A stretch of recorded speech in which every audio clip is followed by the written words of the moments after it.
প্রিয় মুসলমান মা বোনেরা, যুবকেরা শুনে নাও, এমন সময় সন্তান সুখের পানে ছেড়ে দিয়া বলবে, আল্লাহ এত সুখের জান্নাতের ভিতরে আমি একা ঢুকবো না। কারণ হলো আমি সন্তান আমার মায়ের পেটের ভিতরে 10টা মাস থেকেছিল। আমি আমার মায়ের পেটের ভিতরে 10টা মাস থাকার সময় আমার মা কত রাত খায় নাই, ঘুমায় নাই। এমনকি আমার মতো সন্তান মায়ের পেটের ভিতরে ঢোকার সঙ্গে সঙ্গে মায়ের খাবার বন্ধ হয়ে গিয়েছিল। আমার মা যা খেয়েছে বমি করে ফেলে দিয়েছে। আল্লাহ, আমি আমার মায়ের পেটের ভিতরে জোরে জোরে লাথি মেরেছি, আমার মা খায় নাই, ঘুমায় নাই। আল্লাহ, আজকে ওই মাকে ছাড়া আমি তোমার জান্নাতের ভিতরে যাব না। সন্তান কথাগুলো বলবে, চোখ ভিজে যাবে। আল্লাহর ফেরেশতারা বলবে, তুমি বলো তোমার মায়ের জন্য তোমার এত বারবার মনে হয় কেন? তোমার বাবার কথা কেন আগে মনে হলো না? সন্তান তখন বলবে, আল্লাহর কাছে গিয়ে বলো, যেই মায়ের গর্ভে 10টা মাস থাকার সময় আমি সন্তান পৃথিবীতে আসার যখন সময় আমার হয়ে গেল, আমি সন্তান মায়ের পেটের ভিতরে এত জোরে 3টা লাথি মেরে দিয়েছিলাম। ওই 3টা লাথির কারণে আমার মা জিহ্বাটা দাঁতের ভিতরে দিগানটা হারায় ফেলে দিয়েছিল। আমার মা পাগলের মতো হয়ে গিয়েছিল। দাইদেরকে ডাক দিয়ে বলেছিল, তোমরা কারা রে? মানুষ মৃত্যুর সময় হয়ে গেলে মাপ চায়। মা তখন বলেছিল, তোমরা কারা? সন্তান প্রসব করতে গিয়ে অনেক মা তো পৃথিবী থেকে বিদায় হয়ে যায়। আমি তোমাদেরকে জানাই দিলাম, সেটা হলো আমার বুকের সন্তান এত জোরে লাথি মারে রে, আমার মন বলতেছে আমি আর বাঁচবো না। তোমাদের কাছে একটা অনুরোধ, আমাকে ঘরের ভিতরে রাখার আগে একটা বার কি ঘরের দরজাটাকে তোমরা খুলে দিবে না?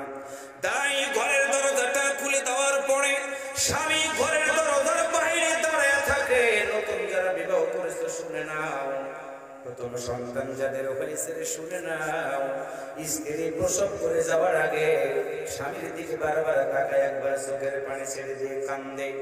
ঘরের ভিতর থেকে বের হয়ে গিয়ে দেখে স্বামী দাঁড়ানো, 10 মাসের পেট অনেক মোটা হয়ে গেছে। সন্তান পেটের ভিতর থেকে জোরে জোরে লাথি মারে। এমন সময় স্ত্রী স্বামীর বুকের উপরে মাথাটা ঠেকায়া স্বামীর দিকে তাকায় বলে, স্বামী আমার, 3টা বছর হলো আমি তোমার বাড়িতে আসছি, দাম্পত্য জীবন চলেছে তোমার সাথে আমার।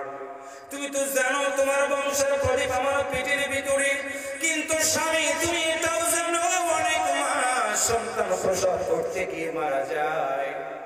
তোমার সন্তানের ব্যথা এত বেশি হয়ে গেছে, আমার মনে হয় আমি আর বাঁচবো না।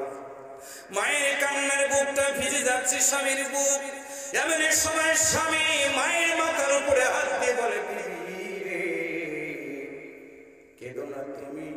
কেঁদো না তুমি 10টা মাস তুমি অপেক্ষা করেছ, আর যদি 1 ঘন্টা অপেক্ষা করো, একটু পরে তো সন্তান পৃথিবীতে আগমন করবে। ওই সন্তান তোমাকে বলবে, মা আমাকে বলবে, আব্বা বিবি রে ধৈর্য ধরো, অপেক্ষা করো, একটু পরে সন্তান আসবে। স্বামীর কাছ থেকে বিদায় নিয়ে পুত্রবধূ শ্বশুরের কাছে গিয়ে 2টা পা জড়ায় ধরতে চায়।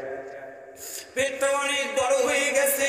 শ্বশুরের দিকে তাকায়া ফ্যাল করে বলে, আব্বা 3টা বছর হয়ে গেল আপনার বাড়িতে আমি এসেছি, আপনার বংশের প্রদীপ আমার পেটের ভিতরে। আমি 3টা বছর চলার পথে গিয়ে আপনাকে যদি কোনো দুঃখ দিয়ে থাকি, কষ্ট দিয়ে থাকি, আল্লাহর রাস্তে আপনি আমারে মাফ করে দেন। শ্বশুর তখন পুত্রবধূর দিকে তাকায়া চোখের পানি ছেড়ে দিয়ে বলে, পুত্রবধূ রে, আমার বংশের প্রদীপ পৃথিবীতে আগমন করবে রে, যা রে মা, আল্লাহর রাস্তে আমি তোমার আজকে মাফ করে দিলাম, যাও। শেষবারের মতো আমার মা তার শাশুড়ির কাছে গিয়ে বলেন, মা আপনার বাড়িতে এসেছে 3টা বছর হয়ে গেল, আপনি তো জানেন আমার মা এই পৃথিবীতে বেঁচে নাই, আমার মা পৃথিবীতে বেঁচে নাই গো মা। আপনার মতো শাশুড়িকে আমি তো মা বলে জেনেছি,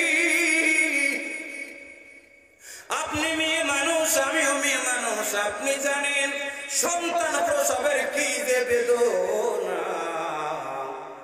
মা, সন্তান আমার পেটের ভিতরে এত জোরে লাথি মারতেছে, ওই লাথিটা সহ্য করা আমার জন্য আজকে কঠিন হয়ে গেছে। মা, আমি মনে হয় আর বাঁচবো না। এমন সময় শাশুড়ির পুত্রবধূ দুইটা পা ধরে টুকরে টুকরে কাঁদে। এই কপালটা শাশুড়ির বুকের সাথে ঠেকায়া টুকরে টুকরে কাঁদে। শাশুড়িও কাঁদে। শাশুড়ি পুত্রবধূর চোখের পানিটা মুছে ফেলে দিয়ে বলে, মারে, তুমি তো আমার শুধু পুত্রবধূ ছিলে না, তুমি তো ছিলে আমার মেয়ের মতো।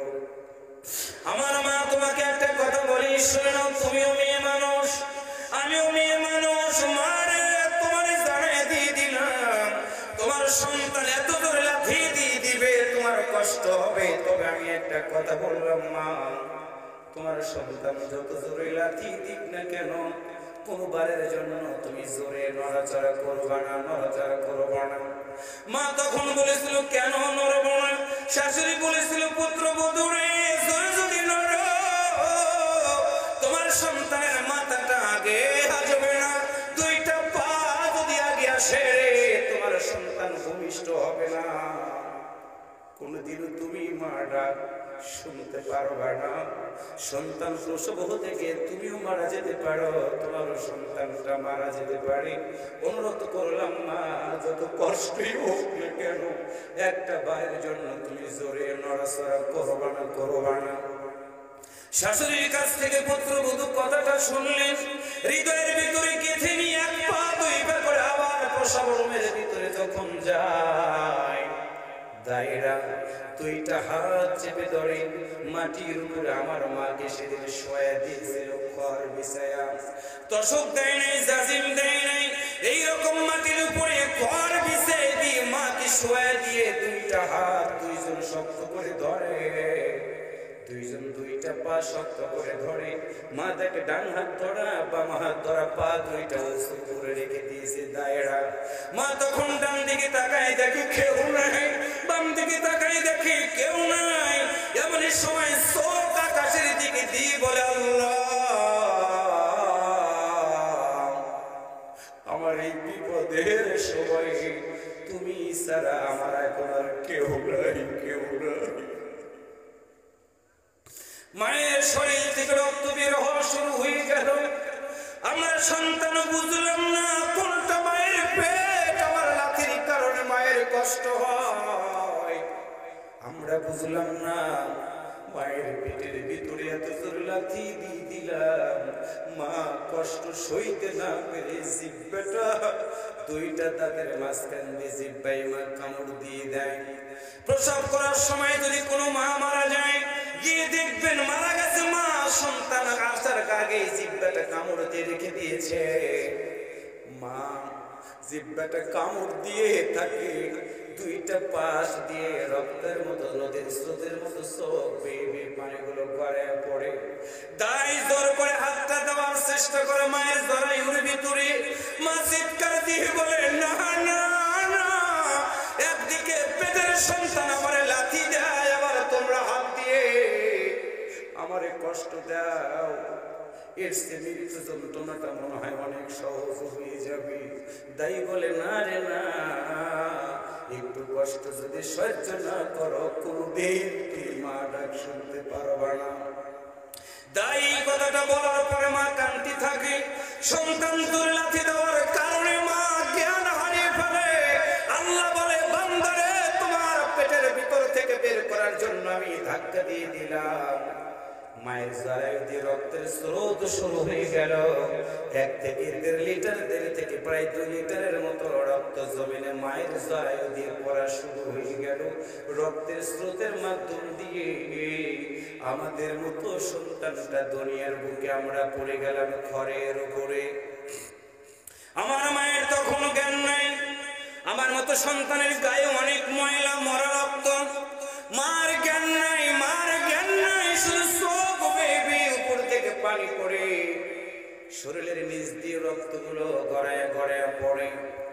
আল্লাহ তাআলা বলেন, বান্দির জ্ঞানটা হারিয়ে ফেলেছো তুমি সেই সন্তানটার একটা মা ডাক শোনার জন্য। ফেরেশতারা এসে ওই সন্তানটার গায়ে এমন ধরে ধাক্কা দিয়ে দেয়, সন্তান উম্মা বলে ডাক দেয়। কারেন্টের গতির চেয়ে দ্রুত গতিতে উম্মা ডাকটা মায়ের কলিজার ভিতরে আল্লাহ তাআলা পৌঁছে দিয়ে দেয়। মা জ্ঞানটা ফিরে পায়, জ্ঞান ফিরে তাকায় দেখে একটা বাচ্চা ফুটফুটে ঘরের উপরে দুইটা হাত দিয়ে লাফায়, পা দিয়ে লাফায়। মা তখন চোখের পানি ছেড়ে দিয়ে হাত দিছে, বলে তোমরা কারা রে? আমার সন্তানটাকে কি তোমরা একটু আমার বুকে দিবা না? দাই তখন বলে, না না না, তুমি কি দেখো না তোমার সন্তানের শরীরে কত রক্ত, কত ময়লা? এই সন্তানটা একটু পরে তোমার বুকে দিব। মা বলে, না না, তাড়াতাড়ি আমার বুকের ভিতরে দিয়ে দাও। দাই তখন সন্তানটাকে মায়ের কলিজার ভিতরে যখন দিয়ে দেয়, এই মুখটা দিয়ে, ও যুবক শোনো, এই মুখটা দিয়ে মা রক্ত মাখা সন্তানটার এই কপালে চুমু দেয় রে। তাই তখন বলে, কি রে মা, ঘৃণা বলতে কি জিনিস তোমার কি একটা ভালো লাগলো না? একদিকে মরা রক্ত, অন্যদিকে কত ময়লা তোমার সন্তানের বডিতে, তুমি কেমনে ওই সন্তানটার কপালে চুমু দিলে? মা তখন চিৎকার করে বলে, না না, তোমরা জানো না এই রক্ত মাখা ময়লাওয়ালা সন্তানটার কপালে একটা চুমা দেওয়ার কারণে আমি মা 10টা মাসের কষ্টগুলো ভুলে গেছি রে। সম্মানিত প্রিয় ভাই সব, সন্তান বলবে, আল্লাহ এই কারণে আমি আমার মার ছাড়া আজকে তোমার জান্নাতের ভিতরে আমি কদম দিব না। আল্লাহ বলবে, ফেরেশতারা দেখো এই সন্তানের মা কোথায়? সন্তানটাকে হাজির করে দেওয়া হবে, মাকে সন্তানের কাছে এনে দেওয়া হবে। সন্তান মাকে দেখে একটা দৌড় দিয়ে মাকে জড়ায় ধরবে সন্তান।